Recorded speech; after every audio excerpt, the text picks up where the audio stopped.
A visit to Chestwheel in spring 2023, at a time when we'd actually had very little rain, gave us a chance to take a look at what was going on here. The ballasting, which you can see here on the river side of the landslip, is quite steep, and indeed from the bottom we can see the trees. Underneath the trees we have of course the groundwater flow, which is from beneath the landslip. The ochreous one is the deeper groundwater, and this year we had a new one. There is a clay layer here, which you can see in the grey slime, and it was noted that there was a more vigorous groundwater flow here than we'd seen before. In fact, I'd go as far as to say it was new, but you could only see this when the river itself was at low tide. The flow within the main groundwater was as fast as ever, and we could take a look then at the similarities that there are between our landslip here at Chestwheel and the landslip issues they've had on the Severn Valley at Stearns. There's a problem. This area, which is between Bridgnorth and Hampton Load, is notorious because time and time again the land on this side of the trap literally slips away into the River Severn. In fact, if you're going to build a railway and you had a choice, you probably wouldn't bother putting one here at all. To put things right for the 2022 running season, we're taking advantage of the shutdown period to do some serious remedial work at Stearns. It's always been problematic for the railway, not just in preservation days, but I think even through Great Western days and British Railways days, there's always been problems of historic land movement, not just on this part of the site, but the whole site we class as Stearns is all moving towards the river ever so slowly. So, this is the magic stuff. Leca, lightweight expanded clay aggregate. It's wonderful stuff and we've never used it before on the railway. It's 75% less dense, so only 25% of the weight of the sort of material which was already in this embankment, and that's really important here because we've got an underlying problem with instability in the hillside, and it's been going on ever since the railway was built.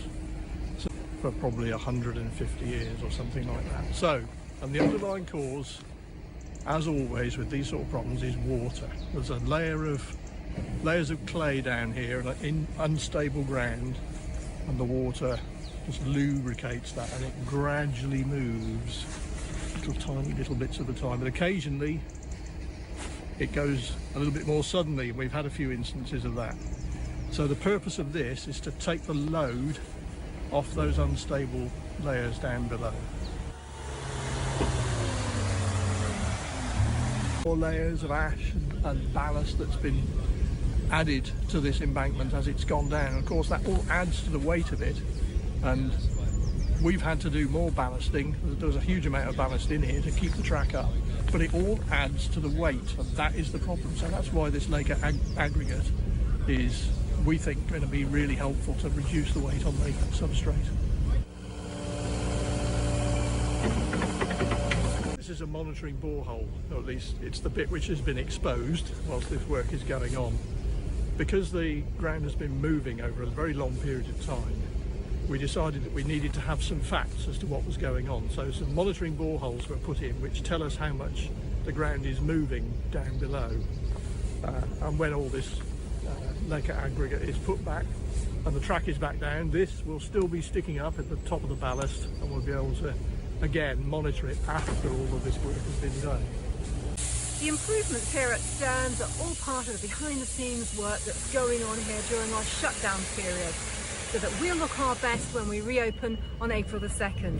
See you then. In January 2023, movement was now visible.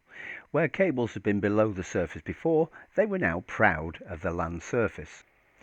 From our previous investigations here at Chestwheel, where we had drilled into the landslip itself, we'd been able to find that there had been an area which was prone more to slippage than any other. This was giving us the dip that we can see here in the photograph. We designed a drilling investigation that would figure out what was going on at depth. However, our Atlantic Environmental Consultants were given the opportunity to use a drone from Lunar Drone Services in order to give some idea of the elevation differences over a given period of time. The drone would fly over the land, as we can see here, and during this pass it would generate a photo montage.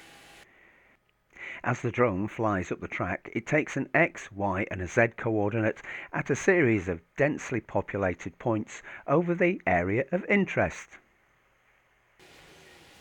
The drone returns at a later date and in a very short period of time is able to survey the area again.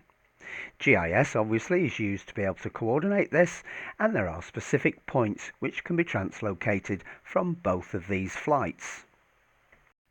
Following a considerable amount of number crunching, values are taken from the dates of January from those from March, and that gives us this photo montage.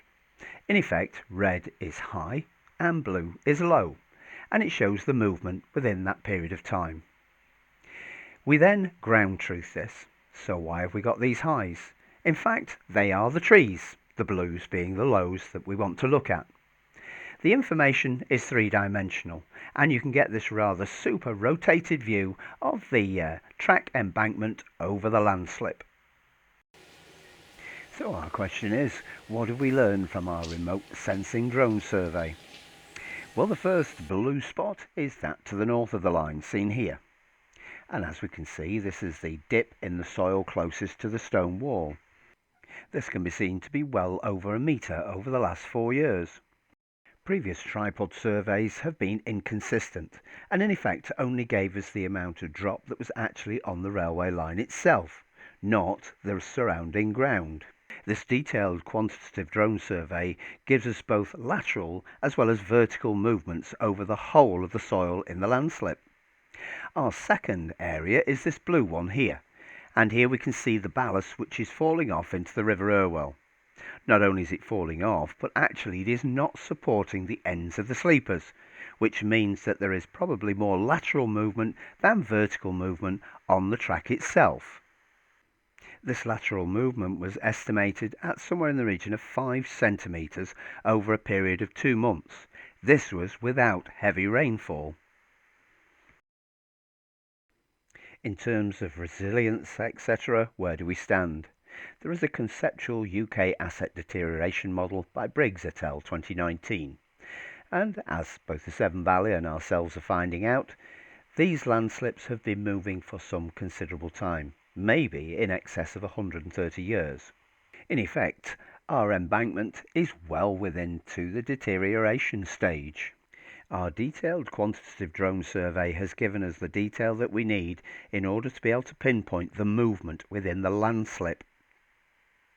Given the rainfall data we are also collecting, we should be able to establish when the next major rainfall will be, and therefore potentially how close this might be to failure. Lunar Drones very kindly supplied their time and effort free of charge.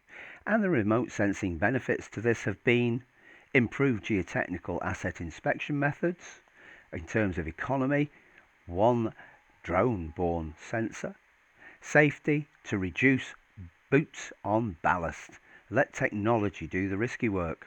Environmentally, we're saving CO2 emissions. Money-wise, we have proactively versus reactively investigated the landslip here.